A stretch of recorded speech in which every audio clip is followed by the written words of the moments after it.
तो ये आपका, आप काफी बार कहते हो कि आइडेंटिटी क्राइसिस था एक, आपको अपने आप को प्रूव करना था। और आपके ही शब्दों को मैं कोट करूं तो ये था कि किसी को ये ना लगे कि एक बड़े नेता का निकम्मा लड़का है तो और कुछ नहीं कर सका तो राजनीति में आ गया। तो फिर सिर्फ आईएएस ही क्यों, कुछ और भी चीजों में प्रूव कर सकते थे आप, पॉलिटिक्स में भी प्रूव कर नहीं, सकते। कर सकते थे। और आइडेंटिटी क्राइसिस नहीं, आइडेंटिटी, इंडिपेंडेंट आइडेंटिटी बनाने की बात थी। ओके। क्योंकि ये चीज़ हमेशा दिमाग में थी कि जो जो परिवार में एक चीज़ चली आ रही है 3 पीढ़ियों से, तो मुझे ये आभास था कि शायद रास्ता तो अल्टीमेटली यही है। हम्म। लेकिन हाँ, ये चीज़ ज़रूर मेरे दिमाग में थी, और ये सिर्फ मेरे दिमाग में नहीं थी, मेरे मेरे पिताजी का भी हमेशा एटीट्यूड इसी तरह से था। भले ही वो राजनीति में थे और पूरी दुनिया के लिए काम करते थे, हम्म। लेकिन जब अपने खुद के परिवार में यदि इस तरह से बात करने की जब बात आए कि कि कोई नौकरी का एवेन्यू या, हम्म। तो वो उसके पक्षधर बिल्कुल नहीं थे।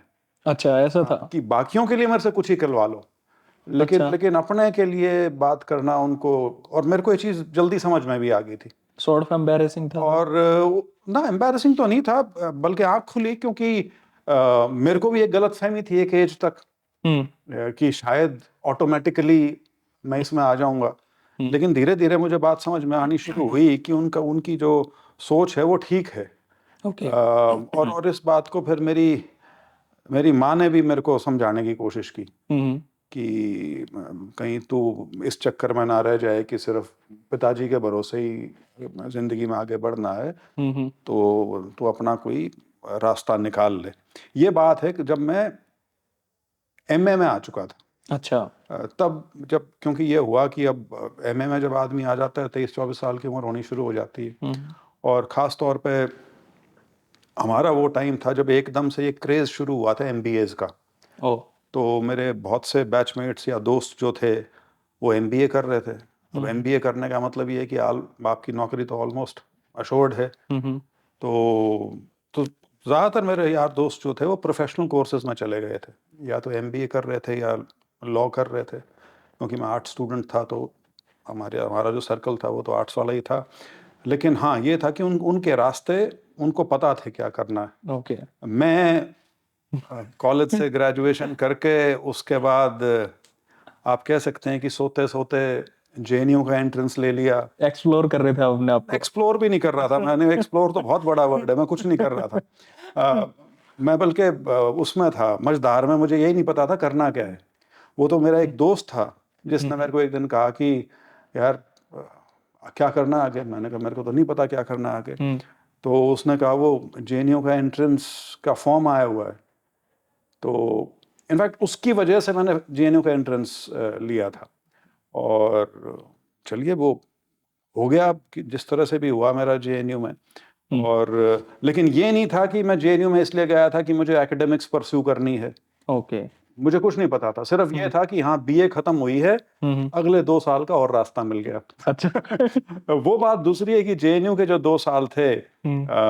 वो इंटेलेक्चुअली मेरे लिए सबसे ज़्यादा स्टिमुलेटिंग जो पीरियड था, पढ़ाई के हिसाब से और विस्डम एक्वायर करने के हिसाब से। मैं उसको अपना डिफाइनिंग पीरियड मानता हूँ, जेएनयू के जो 2 साल थे। और लेकिन तब भी यही था, जब हम्म। जेएनयू खत्म करने पे आया, hmm. Again the issue, I was standing where I was standing 2 years back, कि ओके। अब क्या। अब क्या? हाँ। क्योंकि कोई डायरेक्शन नहीं थी हम्म। अपने लिए सोची हुई। लेकिन हाँ, तब तक ये ज़रूर समझ में आना शुरू हो गया था कि कुछ करना है हम्म। अपने बलबूते पर। और क्योंकि ह्यूमैनिटीज़ में ऑप्शंस तो लिमिटेड ही होती हैं। हम्म। आप या तो जर्नलिज्म कर लेंगे, या एकेडमिक्स में चले हाँ, जाएंगे, ऑलमोस्ट। या हायर एजुकेशन के लिए बाहर चले जाएं, या वकालत कर लें। तो उस नाते फिर मुझे ये ज़रूर था कि अ, जो सिविल सर्विसेज का एग्ज़ाम है, एक एक इमेज थी हमेशा से कि बहुत मुश्किल एग्ज़ाम होता है, हम्म। इसको तो बहुत होशियार लोग हैं वही लेते हैं, बहुत ज़्यादा इसके अंदर मेहनत करनी पड़ती है, इतने हम्म। इतने घंटे लगाने पड़ते हैं। हम्म। तो वो सारी चीज़ें थी, और मैं अबव एवरेज स्टूडेंट था। अच्छा, अबव एवरेज थे। अबव एवरेज था, लेकिन कभी भी मैं कंसिस्टेंट नहीं था। पढ़ाई में। मैं उस तरह से था, वो आखिरी का 1 महीना पढ़ के और अच्छे नंबर आ गए और आगे चलो।